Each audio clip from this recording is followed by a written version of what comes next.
Hey guys, Heather Hall with the Jessica Hargis Realty Allen Expansion Office. I just got done with the closing and thought this would be the perfect time to go over the last part of our series and talk about closings and what it is in order to get your keys for the house.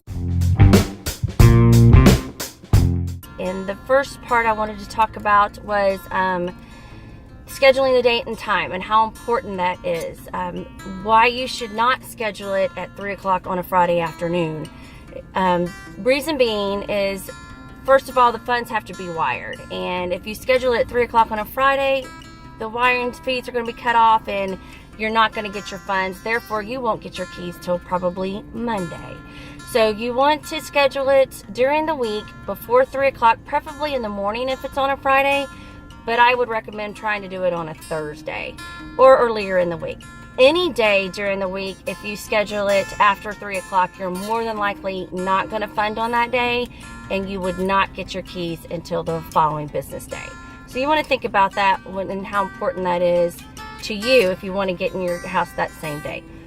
Next thing is, sorry, I took notes because I didn't want to mess up anything, but the next thing would be what it takes in order to fund. When you go to the table, especially if you're a buyer, you're signing your life away and your hand gets really tired. But the seller has to sign, you have to sign, and also the mortgage company has to wire the funds to the title company. So until that's done, you have not funded. You're not completely done until all those steps have processed. So it's not just going to close, you have to fund as well. So after you sign off, it does take a little bit longer.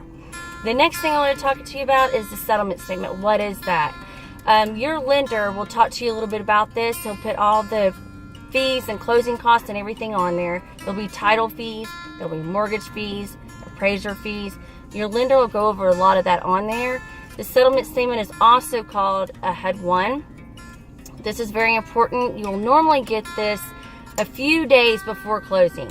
Not a week before closing. It's normally 1 to 2 days before closing, and sometimes, unfortunately, the day of closing. So don't get discouraged if you don't get it a lot earlier than what you're wanting.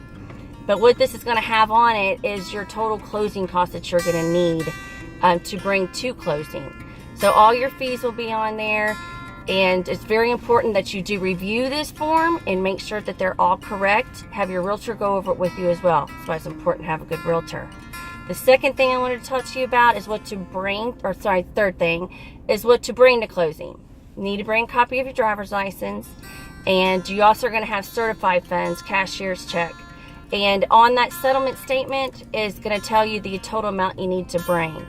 If you're lucky enough to where it's under $1,000, you can bring in an actual check. But anything over $1,000 has to be a cashier's check or certified funds.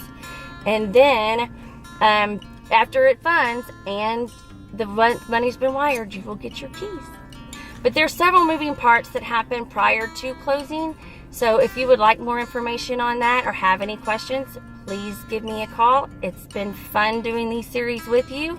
And I hope you stay tuned. And until next time, talk to y'all soon.